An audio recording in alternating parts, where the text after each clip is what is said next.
And with us right now, we've got Alexis Jane. Alexis, you are joining us from very early in the morning in Australia. And Alexis, you are a mindset business coach. Particularly work with a lot of women, help them develop the confidence as they're building their business. You went full time. You've got a very thriving practice, and you went full time about 2 years ago. And so we're going to talk about kind of how you're growing how you grew your business. And then, we'll definitely talk about under the current environment, how things are changing a little bit, and some recommendations that you had. So first off, Alexis, thank you so much for joining us. You're so very welcome, Josh. Thanks for having me here. If you could give us a little bit of a background in how you got into this world. So my background is personal training, hospitality, and real estate, all very a little bit different. And I got married, had a little munchkin, and that marriage ended up breaking down. And so through the breakdown of the marriage actually is how I got into doing business, because I went through anxiety, depression, all of that fun emotions, stress that happens when a relationship breaks down. And I went and saw psychologists, psychiatrists, counselors, and I felt that they were keeping me stuck in my current mindset, and I wasn't really moving forward. And then I was doing some research one day, and I found this beautiful thing called life coaching that I'd never heard about. I'd never heard about this industry. I didn't know anything about it. Turned up to a 2-day personal development program and fell in love with how they did what they did, and kind of decided to go and study life coaching. And through that, I found NLP, kinesiology, hypnosis, timeline, Tony Robbins, Joe Dispenza, and all these other amazing people. And so I just became obsessed with learning how to help people. And I've always loved helping people. And I didn't realize when I was doing personal training, I was doing a lot of mindset stuff with with my clients that I didn't realize that I was doing. And I just sharpened up my skills by going to learn how to do all of those things. So if you're on this show, that means that you've had some financial success as well as success in business, and you've made an impact. How were you able to grow and scale a coaching package? Because a coaching practice, because there are a lot of coaches out there that I think one of their biggest struggles is just getting clients. What did you do differently? So when I first started coaching, I always find this a little bit amusing. I didn't have the confidence at all to create clients. I didn't have the confidence to even understand how to put a package together and what was I going to charge. And I found this amazing coach, and she helped me sharpen my skills with my coaching. And we put together a 6-week program, and I charged, wait for it, $260 for 6 weeks. And yeah, and we all start there. But I struggled to sell that, and it was my confidence around it was like it felt natural and easy for me to have the conversations, but I was like, why is it that I'm struggling so badly with asking for more money for the skills that I had? And I was watching them getting the results that I wanted to be getting more fully in the financial side. So fast forward, I guess, what was that? Probably 3 or 4 years from then. And I was working full time. I'd kind of put my coaching to the side, and I wasn't really doing too much with it. I was kind of getting dribs and drabs of clients, and I didn't have a package or anything put together.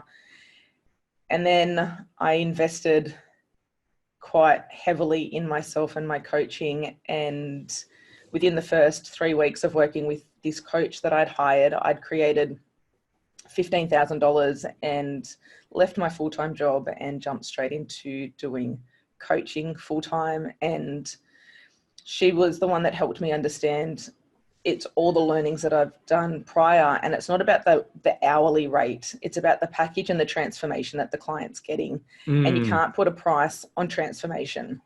Yeah. And the growth that you have and the confidence, and just going through that process, it was super scary. I'd never created $15,000 before in 1 week. Mm-hmm. It was like, whoa, that was too easy. How did that even happen? And it all comes back to energy and being really clear on what it is that you want. So knowing exactly what it is that you want, knowing exactly what it is that you're providing for your clients, and then going out and seeking those clients, but also energetically, magnetically attracting them into your world. Okay. So there might be someone who might be listening to us and go, Alexis, that sounds a little woo-woo for me. Come on. What are the mechanics? What did you do? It is a little bit woo-woo. The mechanics that I used was really, really simple, just having fun and giving massive value, and I didn't focus on getting the money. I didn't focus on, as soon as I focused on stressing out that I needed the money to pay bills and what have you, the money stopped flowing through into my experience. And once I got out and started focusing on helping people and the deep service and the deep transformation that I knew that I could help people with, clients just showed up, and it was easy, and they said yes without worrying about the finances on their end, because I wasn't stressing about the finances on my end. And I think that's one of the biggest things that we do as coaches is we bring our money story into a conversation and the energy behind that. And the person that we're talking to can feel that. Even if we don't say the words, the energy behind it is desperation and neediness. And that's not a nice energy to be in. Anybody who has worked in sales and have been in that situation where they're like, I got to make this sale. I got to make this sale. I got to make this sale. It is like, good luck with that. That's, Yep. People are going to smell desperation on your breath. And so Alexis, here's kind of my take on that, and kind of where I had to evolve my own brain, because I had issues with this for a long time. If our focus is on, and it's like, what's the thing that motivates us? And it's money. Like, I get it. Like, when you owe money, it sucks. It really does. But as hard as you can, you have to shift. What is the outcome that I'm producing? The outcome that I'm producing is impact or change for my client. Like, I want that more than anything. I want for my community, like, when I wake up in the morning and I say, who am I going to sell to today? That's not going to be a great day. If I wake up in the morning and I'm like, what is, what's the, who can I serve today? How can I improve someone's life? And now, obviously, there are issues with, you have to make sure that you're serving an audience that has the ability and desire to pay. But as long as you're serving an audience that has the ability and desire to pay, and you can solve big problems for them, okay, it's going to be, in my experience, much easier to generate revenue than if you're just like, I got to scrounge together some sales because I gotta pay my stuff. Like, and I get it. So Alexis, I guess my part, maybe if you have any impressions upon what I just shared, but how do you get around that feeling of, but I just lost half of my clients because of this whole COVID-19 thing, and now I'm really in a tough pickle here. Like, how do you get them to stop thinking about their money and their bills and that sort of thing? So there's a lot of fear out there at the moment with this COVID-19, and there's a lot of frantic chaos that's happening that I feel that the media are bringing into all of us. It's about having empathy for your clients and empathy for yourself, and bringing it back to an understanding that this will pass. This is just where we are right now. And I feel that this point in time is a really amazing time for people, because a lot of us are in lock-in and we're not allowed to either leave our house or we're only allowed to go to the shops. There's plenty of time to really dig deep within yourself to figure out what it is that you actually really deeply want, and how can you serve people that are in this situation. So what is it that it's not so much at the moment, what is it that I can give to people? It's what is it that people need? What is it that my clients need from me? And how can I best support them in this process, and not to focus on the money side of things, because this will pass and we will be okay. And really reaching out and making deep connections with people, because you don't know where those deep connections are going to go in the future and how everything will turn around later on in the year. Right. So, kind of what I've been, what I've been talking a lot about is now is the time to double down on relationships. Now is the time to really invest into your community and find ways that you can serve, find, if there are people that were also negatively impacted, what are things that you can, maybe you've charged for these things historically, but how can you create content around that and give that away for free? So like our $1,800 authority makeover product or service that has, we sold a bunch of them at like $1,800 a piece, but right now, we're giving it away for free. And like, no joke, and again, to somebody, if I can persuade other people to do this as well, like, don't you even dream about, doing some kind of tricky upsell on the back end, or like collecting their credit card. And don't just save your marketing tricks and techniques. Just do that later if you need to, right? Right now is the time to just serve and give to people, because Alexis, I'm sure you agree, people will remember this. Oh, totally. And that's where, with all of my clients at the moment, there's things that within their business that they've been charging quite a high price for. And I said, it's not about now discounting what that program is, maybe taking a few things out of that program and reducing the price so that you're still serving people and they're still getting results. They may not be getting the same results as what they would have been if they had the bigger product. I said, you can still have that bigger product there if people choose to do that. There still is money floating around. People are still spending. I know that my coach, people are still spending the same amount of money to be working with her. There's my sister's looking at wanting to buy property at the moment. So there's still money that's moving and shifting around. It just is really, where are you right now? What is it that you need to do within yourself to either up-level your skills or to do some research? And what we were just talking about before, connection, deep connection. I know that my family, we're talking a lot more now. We did a FaceTime party last night where everyone was in different houses and we're all having a conversation, and it was like we're all in the same room because everyone was talking over each other. It was highly amusing.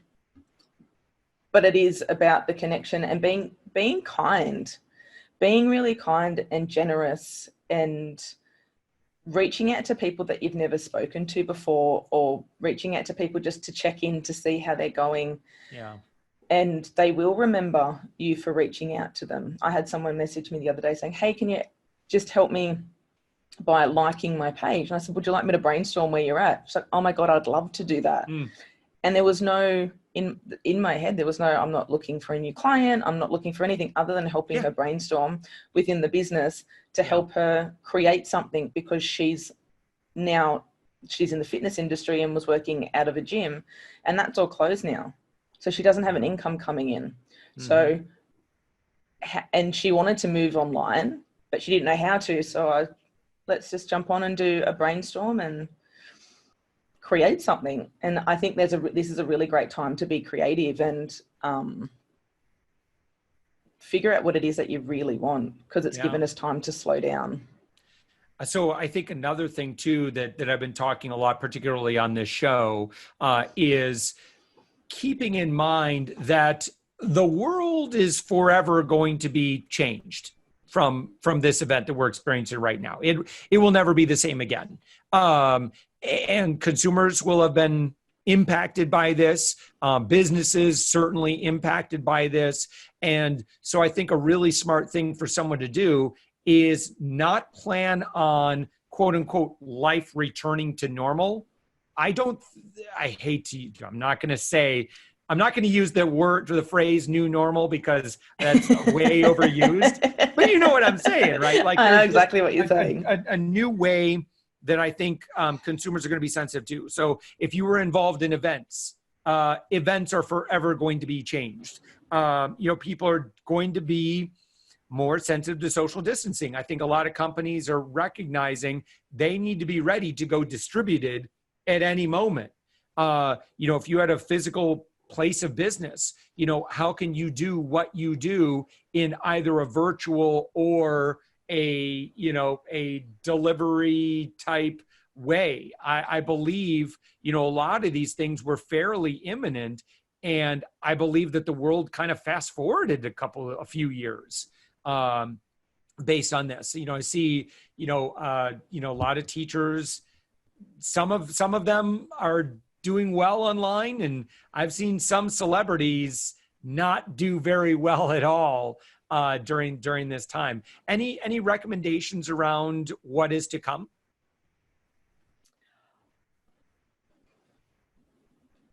I don't know what is to come, but I do know, like you just said, that the world is forever changed. It's never going to go back to the same way. It's never going to go back to what it was. I was talking to a client yesterday, and she was sitting there and she said, this morning before we jumped on the call, I was sitting and pondering, thinking, I will never have the same week that I had last week ever again. Yeah. Nothing is going to be the same. And we're having a little chuckle because she's into big conspiracy theories and all of that. Yeah. And I was like, oh, okay. So we're unpacking that, and I found her side of things very interesting, but I do know that it's never going to be the same. And thinking about the way that restaurants do what they do, how a restaurant's going to look when you go into a restaurant now, what are the things that they've got to now do differently with serving food. I know that there's still takeaway and things that you're allowed to go and get, but there's no sit-in. So what does sit-in restaurants look like when we come back from all of this? What does, all the other things look like? Because this virus sits on your clothes for, I think it's 9 hours, and sits on cutlery and steel for so much longer. And it's very interesting times, and it's shifting the way that we all think about doing life, and we think about germs and the way that we touch. Like, what are we touching? What are we touching? Do we need to wear gloves out all the time? Like, what does that look like? How? It's kind of the unknown. It's really the unknown of where we're heading. And I do know that there's going to be a lot of new creations coming out of this. What are those creations? I'm not too sure, but I know that there's going to be things that we've never seen before being created out of this time.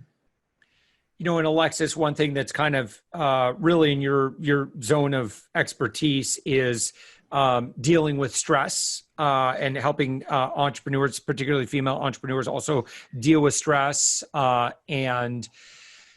So what advice do you have to people who are kind of freaking out right now, or they're kind of not freaking out, but maybe they're just really withdrawing and almost experiencing depression, or literally experiencing depression? Yeah, and this is something that I was experiencing at the end of last year. Some depression. I had a little bit of trauma that had kind of resurfaced from years ago. And there's two really amazing things that I know that has helped me shift out of where I was, is breathing and really slowing down breath. Because I know that when I get really super stressed, and I know that when other people get stressed, I hold my breath and I don't realize that I'm actually holding my breath. So slowing your breath down, and even you can close your eyes or keep your eyes open, it doesn't really matter. But focusing on counting in and counting out. And it doesn't matter what number you count in and out. I like to start off with 5 in, then 5 out. And then I like to challenge myself, because that's what I like to do, and go all the way up to 20 and even past 20, and just really slow it down and just focus purely on your breath, and allow if any emotions or any thoughts come through, just acknowledge that they're there and let them just float away, and just continue focusing on your breath. Yeah. And another one that I find really helpful is journaling. And the way that I get well, the way that I do it myself and I get my clients to do it is doing a brain dump. So getting all the noise out of your head that doesn't need to make any sense when you're writing on the paper, just getting it all out. It could be, I can see the sun rising, there's a candle next to me, I need to go to the bathroom. It doesn't matter what it, right. Stream of consciousness, right. Just allowing all that noise to come out of your head, and then asking yourself a conscious question, because questions are what you focus on. Well, you focus on the answer from that question. And when you get the noise out, you can actually answer the question that you want. Because if you've got a question, you already have the answer inside of you. But sometimes we just have too much noise that we can't actually see through the fog. So getting that noise out and asking yourself, what is it that I need to do for myself today? Or how can I best serve my clients today? And when you ask yourself that question, you just start answering the question and you're like, whoa, I didn't even know that that was even inside of me. Or what is it that I want from life now? Now that life has changed, what is it that I actually really want my life to look like at the end of this? And you can ask yourself the same question every day and you'll start growing and building on top of that.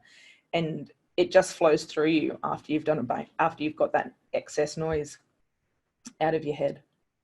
Fantastic. All right. Well, Alexis Jane, your website is alexis-jane.com. And what would be a great way for people to engage with you?